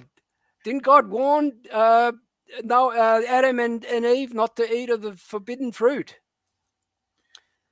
And of course, geology. I went through this a little bit earlier of the Tepete sandstone, for example, and the greater unconformity below it. That's sheared almost flat. And I won't go through it, but we've now debunked that secular explanation that those folds in the Tepete sandstone were due to heat and pressure. No evidence for metamorphosis, guys. So forget that. It's been debunked. That's the actual one site actually that shows that 90-degree bend in the Tepete sandstone. And of course, our favourite is the now going to the top part of the Grand Canyon, and we're looking at the Coconina sandstone. Those recumbent folds you see there cannot be explained by Aurelian deposits. Aurelian deposits is wind deposited sand. That can never happen in an Aeolian deposit type scenario. Okay, well, I'll leave my conclusion till later, and I'll hand it back to Professor McQueen for his 20 minutes. I hope you found that useful, guys. Oh, very useful. And I'll comment at the very beginning that 50 years ago, I had a roommate in college who was from Hong Kong and taught me some of the Chinese language. I know Chinese about the same way as I know my Scottish ancestors' ancient Celtic language. Here's some Celtic for you, George. Ta postagot. That's Celtic for you've got mail. I learned that on AOL back in the old days. You've got mail. And then my Chinese language is real useful. I can draw the pictograph for a man going into the sun. That's very helpful in conversation. Man going into the sun. I only know ni hao. Does that mean very good? No, ni hao means hello. Ni hao. Oh, really? That must be the Chinese that I missed. Okay, now, how do I want to introduce my final bit? I want to go back once again to something that George and I have brought up to our class as we think of them many times. What is the most important part of a jigsaw puzzle? How do I know where to put these different pieces when I put this puzzle together with my grandchildren? What's the most important part of a jigsaw puzzle? Well, it's the picture on the box. Yeah. The Bible is the picture on the box that allows us to unlock Jesus as the creator, the offended creator, the redeemer, and our coming king. We have also talked in the past about how simple we have to make things, George, for our evolutionary colleagues. So I'm going to go into some technical stuff here. Can we get out the crayons for people like Jackson Rowe that sometimes has trouble following things? So we've got the crayons here for Jackson and some of the others. He's Now, only kidding you, Jackson. Just kidding you. You know from what I wrote in the book I sent you of my love, so it's not a problem. As George has pointed out in the past hour, I should say, there's some summary data about Ararat that's important to know. There was a monastery to St. Jacob that was on the west side of Mount Ararat. And in 1840, there was an eruption and a landslide of Mount Ararat. Now, in many of the sources I've read, George, they refer to this to the earthquake of 1840. Have you seen that in what you've studied? No, but I Yeah. must admit, I've been busy with sort of private work that I've been doing. So I understand. and Yes, with I Christmas understand, my and New friend. Year's celebrations as well. Yes, well, that's important. Yeah. In the Armenian legends, and the Armenians are the ones that live east of the mountain of Turkey, their legend says, their own flood legend says, that the Armenians were the first race of humans after the flood. And so they identify with the Great Flood very carefully. I was fascinated. Go ahead. David, the Armenian people were, or the Armenian country was the first Christian nation in the world. So the Armenians were the first Christians. Well, that ties into this monastery to St. Jacob and the number of Christians that are there. I was surprised to find out in my research that the first ascent of Mount Ararat, I would have thought, that Marco Polo climbed all the way to the top. But as George has pointed out, Marco Polo simply, how could we say, talked to the locals. He didn't bother to make the 5,000 meter climb up Greater Ararat. The first ascent was actually by a German in 1829, but he was a German who must have had some French background because his name was Johann Jacob von Perrault, which sounds like a French name to me. Why, again, are George and I taking the time about this? I'll tell you a lighthearted anecdote based on the U.S. bill, a $2 bill. Are there $2 bills in Australia and Canada? I don't know. There are $2 coins. There used to be $2 bills, not anymore. Yeah. Well, this $2 bill, I've had some fun with in my life. I'm a collector of these things. The 1976 one is a collector's item because it's the anniversary of the Foundation of America. So 76 is an important date for us. But I've had some fun with this bill because I'm a collector. As Ms. McQueen and I have traveled over the last 20 years, I will stop at banks in the states of Oklahoma, Texas, Kansas, and I'll go into a bank at random and I'll have a $2 bill and I will ask the person, do you have any $2 bills? Well, I walked in one day, George, and this very senior teller was teaching a young man how to be a teller. So I thought I'd have some fun. I said, do you have any $2 bills? Oh, yeah, I've got one. What about those special Bill Clinton $3 bills?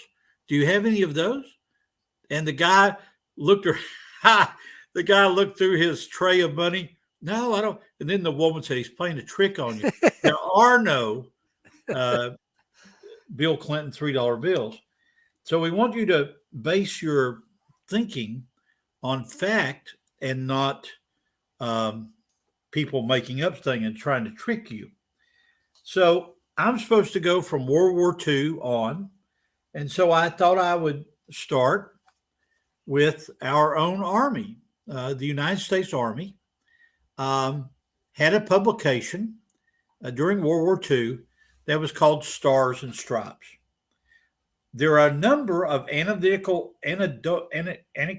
reports from the U.S. Army Stars and Stripes magazine that their son, Joe Blow, back in 1944, sent them a clipping from Stars and Stripes magazines taken by a U.S. Army photographer from the air, aerial photography. And this clipping clearly shows the Ark. Well, people have never been able to find these. Every grandmother got one said, well, we put it in the Bible and then our house burnt down. And then other people will say, well, McQueen, you and all the others that are looking for this don't understand that Stars and Stripes was a mobile operation. They had one that would print up things in Turkey. There were others that were in Europe and so forth. Those of you that are students that would like a good research project is to look online for Stars and Stripes sometime between 1940 and 1945 that would contain a photo of the Ark. There are also some archives in America you can come to for that. I want to recommend to you several things. There is a movie that was 2016 came out called Finding Noah, an Adventure of Faith. And it's a very good summary of what George has gone over about the historical sightings. But it also brings you up to 2016 on a discovery of a small piece of wood at around 14,000 feet, which contained a tarry substance. So that would be of interest to you. The pitch we have all assumed over the years is a tarry substance. There are some books that I have on my shelf that I would recommend you do not get on your shelf. This is a book called Noah's Ark. I Touched It. And this is Ferdinand Navarre in 1955, claimed that he had rediscovered the Ark. He and his son climbed up and so forth. And the book is full of pictures of old Navarre there and so forth. It turns out that his sightings have been discounted over the years by people that I trust a great deal. So how do you separate fact from fiction? Well, there are a number of books that you can go to. One of my favorites is this one edited by Laura Welch, called Inside Noah's Ark. And if you go inside the book, you'll find a number of things. But what bears on what George and I have been talking about is this depiction, this depiction here, showing how the Ark was like a floating 2x4. And then here's a duplication here of what, of what George showed about the fact that there are boats that have been built that are large wooden boats. This one called Wyoming. Now, I want you to understand clearly the details about my trip to Turkey back in 2008. I was invited to be part of what was called an international symposium on Mount Ararat and Noah's Ark. There it is, written in Turkish. You can see Agrada there. And this was put out by a fellow named Otay Belli. Well, when I was there and he gave me a copy of his book, he actually was kind enough to talk to me for a bit. And you'll notice that he dedicated this thing to me in German. He said, mit herzlichen Grüßen. And so finding out that he spoke German and German was my high school language, I talked to him in German behind the Turk's back, although a great many of the Turks speak better German than I do. I talked to him. Look how thick this book is. I talked to him about what he thought. And he was quite convinced from the historical evidence that's compiled in this thing that it was on, one could find Noah's Ark on Mount Ararat. And here is the Noah's Ark Ministry International. These are our brothers from Hong Kong. And they've got pretty pictures of going on the expedition. And they also have included in here a rather sad picture. And when we go over here, we can find it. Here is the cave that turns out was a movie set put up by these thieving Kurds to trick these guys into believing that this was a piece of wood from Noah's Ark. Now, you'll recall from the first hour, let me get this up closer so you can see this. So, what did the Hong Kong Chinese do? They wanted to convince the world that this was wood, so they photoshopped gray igneous rock. What color does that look like to you, George? Does that look brown? Whoops, wrong side. Does that look brown to you?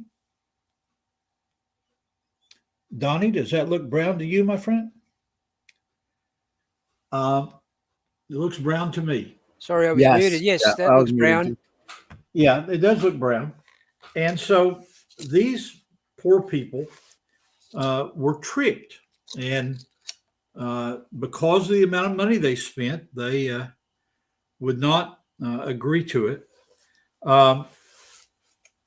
I met a guy there from Europe, Garrett Alton, who did a wonderful presentation on the historical sightings, eyewitnesses' account of the Ark. And he mentions a guy named Ed Davis, who's post-World War II, who had gone up and had photographed what he believed to be the remains of the Ark. I think on interlibrary loan, you could get a copy of this book. It's got, it's written mostly in Turkish. And so if you're fluent in Turkish, you can read this stuff. But it's got some great pictures and depictions of the Ark by the local people there. Now, why would I even show you that? Well, this is the reason.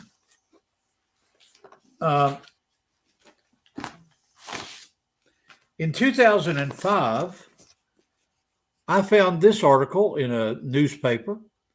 Can you see it well enough, Donnie, to read that headline there?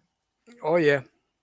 Call to arms on evolution. Yeah. And then scientists rally to the defense. So this is the great textbook controversy of 15 years ago. The teachers say that it's going to ruin the earth. The NSTA, it's a group that gave me an award as a teenager, did an email survey, and they said, oh, how terrible it is.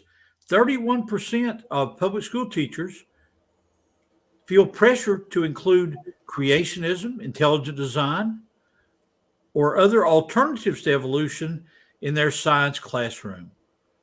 How amazing. It looks like suppression of free speech to me, but we'll go on. One of the clearest to me, as I've talked to others, about someone that actually saw the Ark was a 10-year-old Armenian boy named Hagopian in 1905, was taken by his uncle up the mountain and actually saw the Ark. in 1905. I met Dick Bright.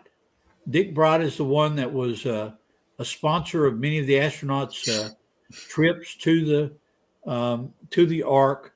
The Ark of Reality can be found on Amazon, and it was printed between 1984 and 1989, reprinted by Richard C. Bright. And it was put out by what's called Ranger Associates in New York. Why would I recommend this book to you? Well, an artist who I met back at that Arkathon, a guy named Alfred Lee, sat down with Hagopian as an old man and said, please describe to me what you and your uncle saw. And this is the picture that Hagopian had Alfred Lee draw. His uncle lifted him up on those steps that you see, to my right, your left, I guess. And the young man climbed up, and his uncle had a sharp knife, and he had a single shot muzzle loader. They tried to shoot the Ark, and when they did, the green moss fell off of it. And then they got up on it, and they tried to take a knife and get down between the wedges of the wood. They could see where they were put together, but they couldn't even wedge the knife there. When the young man scraped off some of the mossy wood, it revealed just what the Bible describes as this ark with the windows up above. Now, why would this be important at all in George and I trying to build an argument for eyewitness accounts and the truth of the Bible? It turns out that many visitors in the period after World War II described seeing something they called the green ark, Green, the color green. And that ties in, you see, with Hagopian's story from that. And so it brings us now to my final comments, and I'll turn it back over to you guys. My final comments are these. I took this color chart to Turkey with me, and I put it up against what I called the object. And guess what color I saw? I didn't see light brown. I didn't see transition. I saw light gray and documented it in my field notebook. And so I was able to conclude that what my dear brothers in the Lord in Hong Kong, they'd been tricked into buying a rock from these people. We do not want you all to be tricked as our class. We don't want you to do anything other than love. As I was waiting for tonight's class to begin, I found in today's newspaper an interesting article that said, what if we decided to love our political enemies? What if we decided to love the evolutionary community? And listen to what this guy is a student at one of the theological seminaries here. People are more than their opinions. Love means refusing to reduce people to one bad opinion.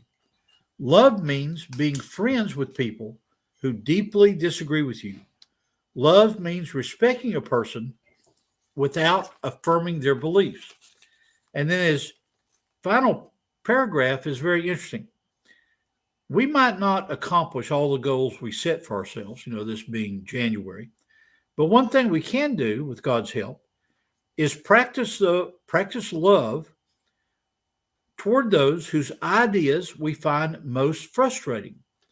And this is Daniel Darling, Southwestern Baptist Theological Survey. Well, I want to thank Daniel because that ties in to my concern about evolution.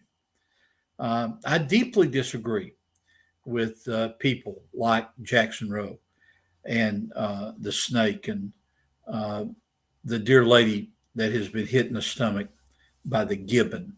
I forget her real name. What is her real name? Erica. And so we need to reach out in love to these that so violently disagree. Let me turn it back to you two, and I will just sit here and drink my tea and watch you guys round it down. I appreciate that, Professor McQueen. Again, this has been a fantastic show. I got to thank both you, David, and George. You guys put so much work and research into these classes, and I'm very thankful for that. So God bless the both of you. You've spoken too soon. I haven't finished my presentation. Oh, no, I know. Now we're handing it back to you, George. You take your time, brother. Okay, I'm sharing the screen. This is going to be my final sort of summary and conclusion. So I hope you find it interesting. We always do. Okay, good. Thank you. All right. Earlier, I spoke about the 5 different sites that have been identified as possible Noah's Ark sites. I'll just go through them very quickly. Site number 1, as you can see, is the Durupina site. It's, as you can see, more of a geological formation than anything else. It's located about 15 miles from the summit of Mount Ararat. And there's another picture of it. And you can see that Christian geologists and archaeologists have rejected it as it's nothing more of a geological formation. Now go back. Site number 2 is the Horror Gorge. You can find this. I think AIG has a video that goes through these in more details, but I just thought I'd just summarize them for you. Yeah, the Horror Gorge, there's at least a dozen expeditions that have been undertaken in this particular gorge, but none have revealed any evidence of an ark. They even used, I think, satellite images when the glacier had receded back. That's how the gorge was created. The adorable gorge, as you can see, was largely constructed due to the volcanic eruptions. You can see people walking through it. Volcanic eruptions and the subsequent catastrophic events of erosion and so forth. Okay, number 3 is the Ararat Anomaly, known as the Ararat Anomaly. Now, I think Professor McQueen touched on it a little bit, but in 1949, photographs were taken of the northwest side of, and a large structure was seen to judge out of the outcrop. And I'll show you a close-up of that a little bit later. Now, this resembles a portion of the large ship. Okay, we know never make interpretations like that based on what you might think it looks like. But this anomaly may be a rock outcrop with the right amount of ice and snow melting away to give it the illusion of a ship. So a new satellite, however, image in 2003 had breathed new life into this location, as you can see from the following image. That's this one here. Hello? Ah! Oh no. What happened? While George finds that back, I'll comment that some of the people in World War II thought they saw it, but it also goes back to the First World War. The Russians thought they found it around 1917, took pictures and everything. But when they got back to Moscow in 1917, all you history members, refresh my memory. What was going on in Moscow, 1917? See, Marx and Lenin and Engels. It was the Communist Revolution. Now, since the Communist Manifesto started out by saying that religion was the opiate of the people, do you think that the communist leadership welcomed with open arms this evidence, Donnie, for Noah's Ark? Doubtful. Doubtful. George, you ready to go, my friend? Oh, yeah, I'm back again. Sorry about that. You had us worried there for a minute there, George. Very temperamental, these things, You touch something and they just do whatever they like. Yes. How true. Can you see that? Yes. Okay. I left off. I did say that in 2003 there was a new satellite image which breathed new life into this location, as you can see in that picture. But the object in the image may be nothing more than a natural rock outcrop. And there's a close-up of it again. And of course, site number 4 is the Ararat Nami expedition. As David sort of explained, Nami is just an acronym for Noah's Ark Ministries International. And you can see there, I think Professor McQueen covered it fairly well, but it was in April 2010 a claim was made that the evidence of the Ark was found high on the south face of a prominent canyon of the mountain. Now, they found 7 wooden compartments buried on the side of the mountain, which was believed to be part of the Ark, not the entire Ark. You'll find quite a bit of information on this on Tangelo Grasso's website that I posted earlier. So if you're interested, let me know. I'll put that link in the comments section so you can research it for yourself. Now, this was, and I'll underline this. It says this was possibly a hoax or a fraud perpetrated by a Kurdish man. And I think, as Professor McQueen said, that it most likely was. It was actually viewed by Dr. Randall Price and Dr. Patton as well. We were invited to be part of the expedition, but for some reason they were never allowed to view the find and were subsequently dropped from the team. So you can read, as I said, more of this sort of material from Otangelo's website. It's very, very involved, by the way. He's done a lot of research on this, so I'll leave it up to you to decide what you think. That's a picture of, I think that's Mount Ararat, and of course the 5th site is the Mount Suleiman. And Professor McQueen knows a bit about this as well. We must remember that the Bible says the Ark came to rest on the mountains, on the mountains of the region of Ararat, not on Mount Ararat. Now, it is believed that Mount Ararat was a post-flood volcanic mountain. Now, expeditions to the site occurred in 2005 and 2006 to explore the find. The team that found what looked like large timber beams up to about 13,000 feet up the mountain. I believe Professor McQueen, as I said, he was involved. Were you involved in this expedition, David?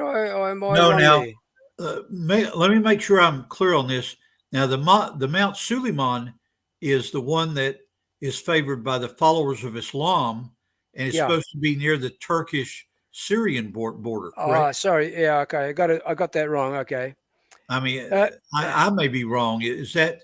See, I know it as Mount Udi, but is Suleiman, is that one of the synonyms for it? Yeah, I'm not sure. It's very difficult because, as I mentioned earlier, those mountains have got a variety of different names. But that's really the 5th site that there's no really good evidence for it. But really, to conclude, I'll just stop sharing. To conclude my actual research on this, and it's a quick 5-point summary, to be honest. And now here we go. I found it. Now, please keep in mind, as we keep saying here on Standing for Truth, we're open-minded, and you have to look at the facts yourself and make your own interpretations. Okay, so we're not suggesting one way or the other what you should think, but you make up your own mind. But these are my five points of conclusion. Point number 1: The Ark may have merged with the elements. Okay, it's very possible after many centuries of erosion, snowing, movement of glaciers, etc. Number two, this is a possibility as well. God may not want it revealed at this time. Maybe sometime in the future, who knows, the glacier might melt sufficiently. It may reveal a specific part of the mountain range that may show it, but I don't know. Number three, it may have landed on another mountain and the remains may no longer be extant. From the perspective of history, there seems to be compelling evidence in the form of ancient sources which argue for another site as the final birth of Noah's Ark. That's a very good possibility. I'm not saying one way or the other, but that's a possibility. Number four, and we've mentioned this a few times, the lumber could have been repurposed. Now, the Ark may have been repurposed after the flood, immediately following the flood. Wood for construction, for example, and fire may not have been readily available for several years. So obviously Noah and his family may have torn down much of the structure for those purposes. And of course, the fifth one is decay over time. That's very possible. Timber rots over time and the elements can degrade it. And it may be that we'll never find the Ark. So let me interject, George, something in support of your 5 theories. Later on in his life, I had a discussion with Dr. Henry Morris, John Morris's dad. Now, keep in mind that his dad put tens of thousands of dollars of his own money into sending his son looking for the Ark in the early 1970s. Later on in his life, Dr. Morris himself came to the viewpoint that most of what you just said, George, is absolutely true. That the Ark was probably torn apart by Noah to build the first homes. The Ark, were it broken into 3 parts in that great earthquake of the 1800s, probably was ground to bits by the movement of the glacier. And so Dr. Morris took this viewpoint.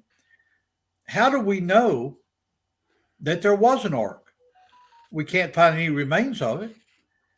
The eyewitnesses' accounts can be called into question. How do we know? Well,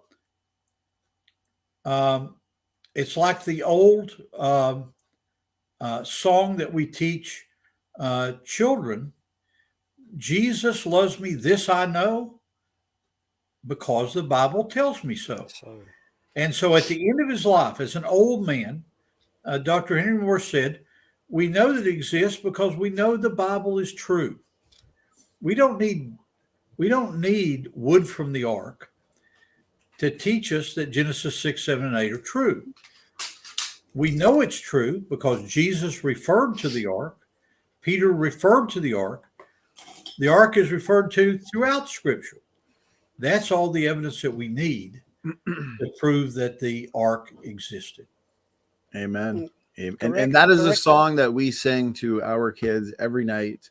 I did want to ask you, brothers, because this show's been so heavy on content, which is awesome, some fantastic information and lots of compliments and feedback from the audience, we really only got to a couple questions. Is there any way we can sneak in maybe 1 or 2 questions?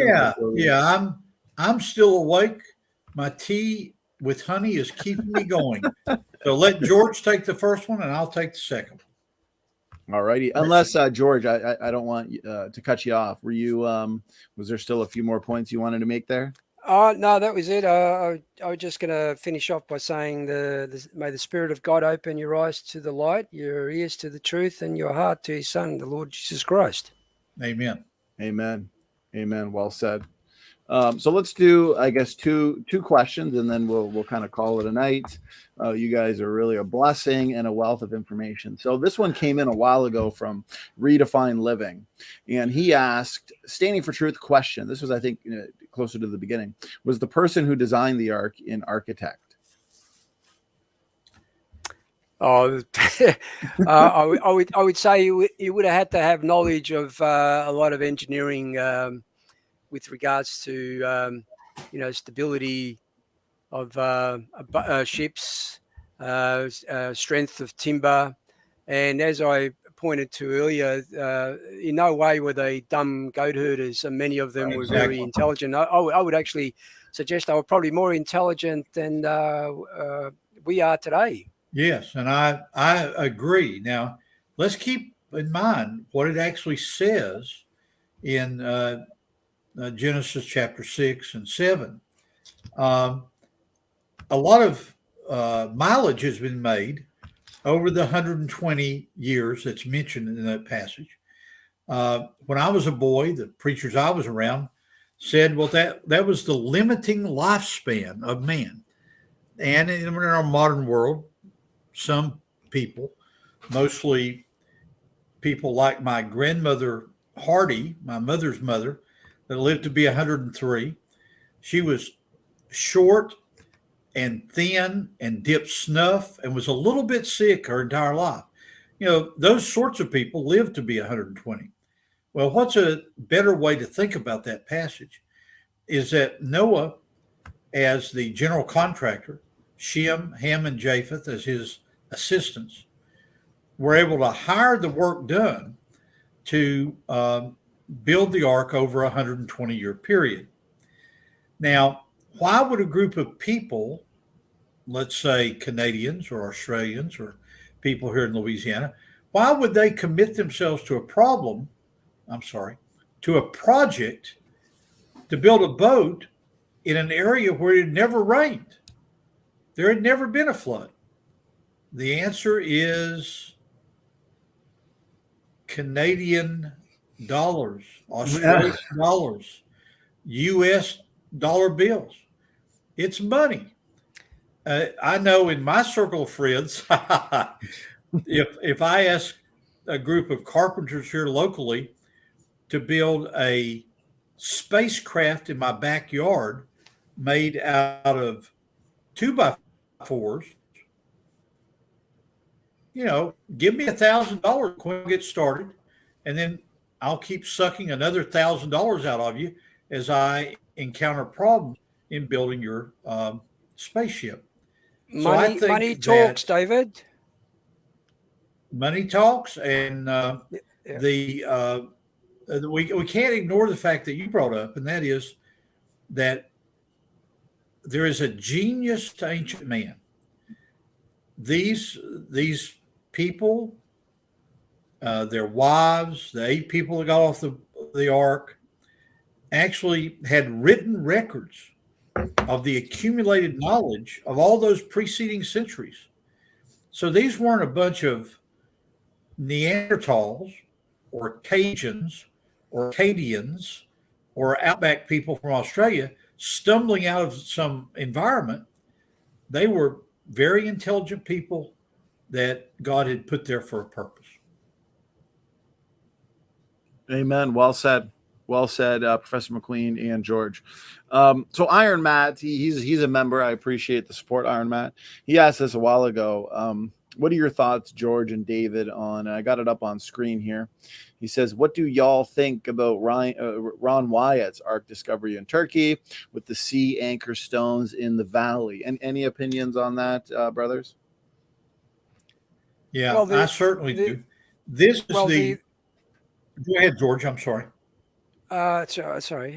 With the anchor stones, I mean, it's clearly possible that those anchor stones could have been used as a ballast on the sides of ships to minimize the rocking and stabilize the ship. As far as the rest of it, I can't make a comment on it because I've never seen it and I don't know much about it. My colleague, John Morris, in the 1980s, I guess, went to this area that's called the Boat-Shaped Formation. Now, by the way, if you two travel to Doyubazit, which is the town that's 10 miles away from Ararat, as you drive from Doyubazit around to the west, I guess it would be, there are actually signs in English, turn here for Noah's Ark. And it leads you right up to Ron Wyatt's supposed discovery. Now, I think George's comments about the anchor stones, very interesting viewpoint. I have only personally examined the rocks from the actual boat-shaped formation, and they are intrusive igneous rocks. It's a geological formation as far as I'm concerned. But again, remember what I've taught you, class, over the last year. The best geologist is the one that's seen the most rocks. The best engineer is the one that's poured the most concrete and structure and so forth.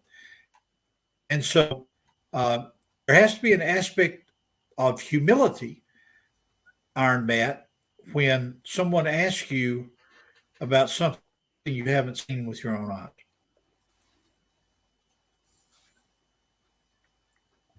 Well said, gentlemen. And why don't we end with this question here? One final question. And I really want to thank everybody for their questions, input, feedback, and support for this show.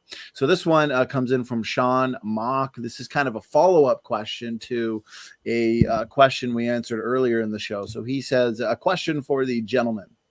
If there is evidence of volcanism pre-flood with igneous rock, where, so I guess, was there tectonic, convergent, divergent, transform faults also?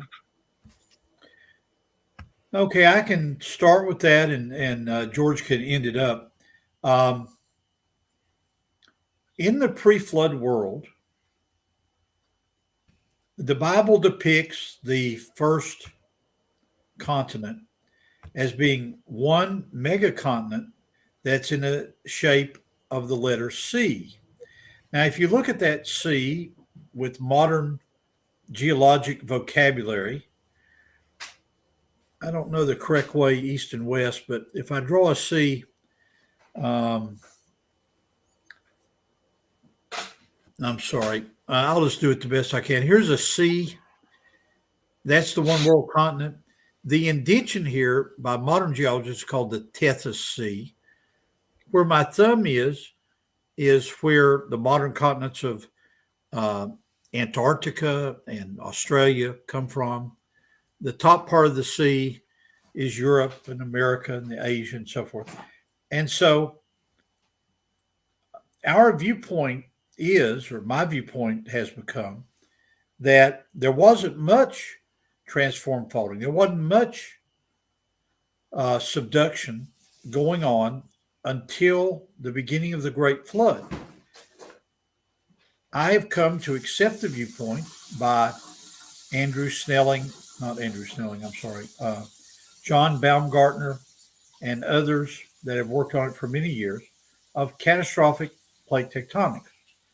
One of the things that George and I intend to return to in 2022 is this idea that George introduced me to, that there are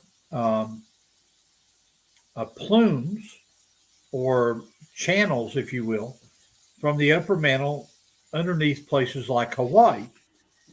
And one of the physics problems that I've set for myself, I haven't worked through it entirely, is if you can get a tremendous amount of heat to move up through one of these, is that what it's called, George, a plume? Am I using the right word? Or I may not be using the right word about those objects under Hawaii or those zones. Yeah, that's fine. That's a good description. Yeah, please. Okay.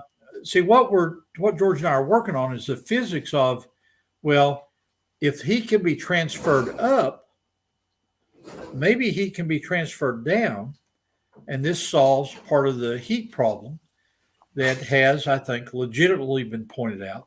Oh, you're referring to the blobs. You're referring to the blobs. Thank you.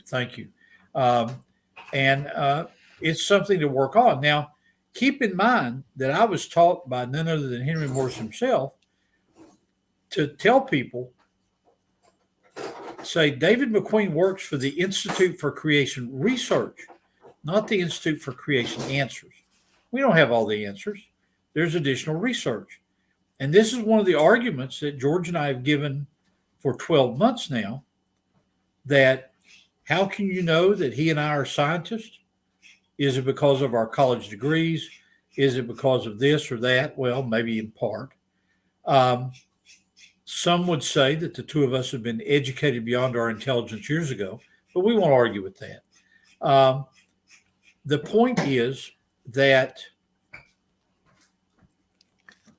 we have presented legitimate engineering and geologic theories on Standing for Truth, which I think show that we're taking a scientific approach, not a merely theological approach.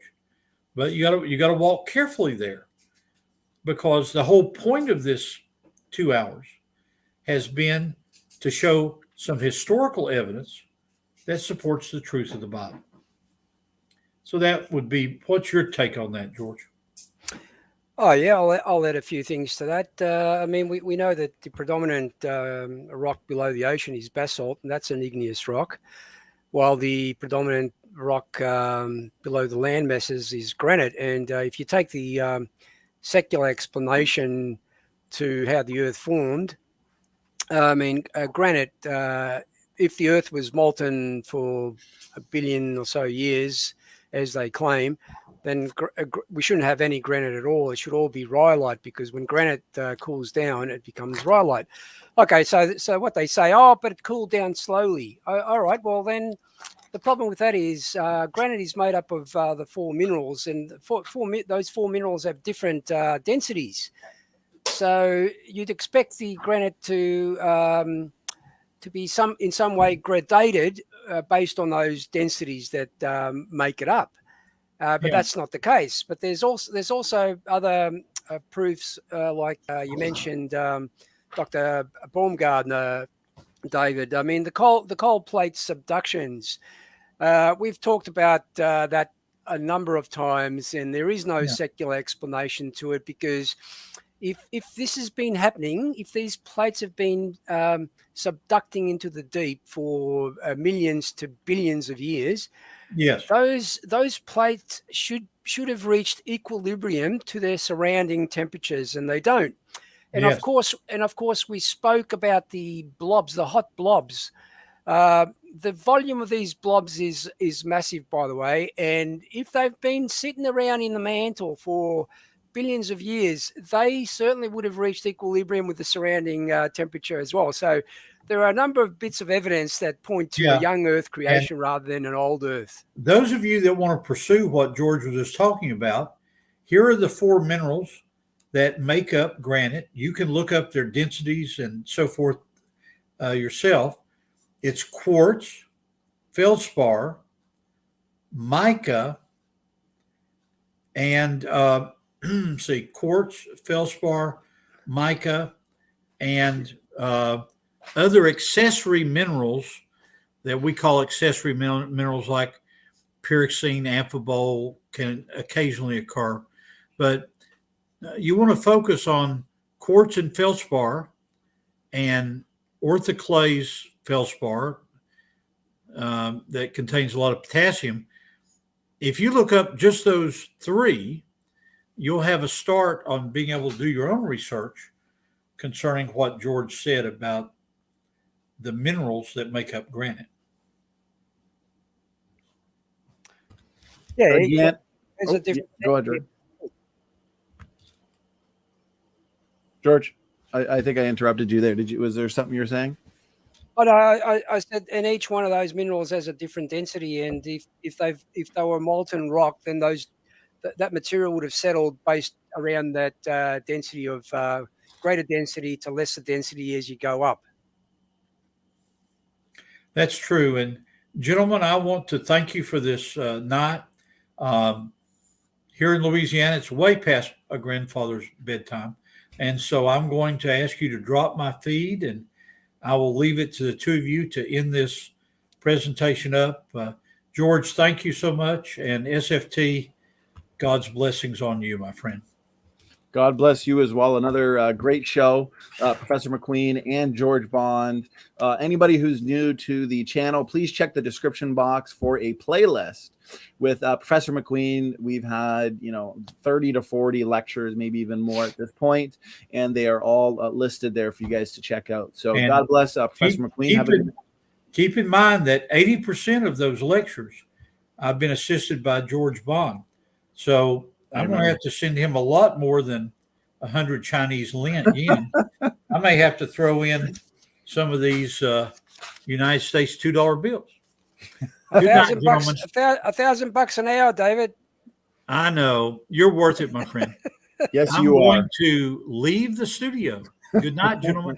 Good night. Good night, David. Good night, Brother McQueen. So before we shut it down, though, I did want to share screen on something because I wanted to let everybody know, and this is based on what George was saying in his presentation there. Dr. Nathaniel Jensen, whose work we heavily promote and recommend here on this channel, his testable predictions and his research program, his active research program in discovering the history of humanity through genetic signatures and DNA stamps and so on and so forth. George was covering that in the sense that these mitochondrial DNA and Y chromosome phylogenetic trees, these family trees, we know that there's extremely low variation in the mitochondrial DNA and in the Y chromosome. Y chromosome obviously inherited on the father's side. The male side, mitochondrial DNA, we inherit from our mothers. And there's only a few DNA differences separating any two people in both uniparentally DNA compartments, uniparentally inherited DNA compartments, I should say. And as George was showing, when it comes to the mitochondrial DNA, we have what's called the three major haplogroups, L, M, and N. So all mitochondrial DNA diversity worldwide, these DNA differences go right back, bam, to these three major haplogroups, L, M, and N, which Dr. Nathaniel Jensen is suggesting may be the three wives of Noah's sons, Shem, Ham, and Japheth. So if that really is the case, that means the history of civilization in both of these DNA compartments only go back what? Well, as George pointed out, 4,500 years. That means the history of civilization, the history of humanity should be detectable in these non-recombining DNA compartments. So this was a prediction that Dr. Nathaniel Jensen has made years ago, originally in his book, Replacing Darwin. And even before that, he would talk about it. And what's the gold standard in science again? Making testable and falsifiable predictions. So young Earth creationists are meeting the gold standard of science. Now, here's the thing, guys. This data here, these predictions have gone dodged and ignored by even the most militant of critics. Poor dodgeball Dan Stern Cardinal. He's probably been having nightmares over these confirmed predictions. All the critics, personally, all the debates that I've done, they've got their rescue devices, they've got their assumption-based methods, and I always say, well, why are Dr. Nathaniel Jensen's predictions, why are they working so well? Well, his new book is available for pre-order, Human DNA's Big Surprise.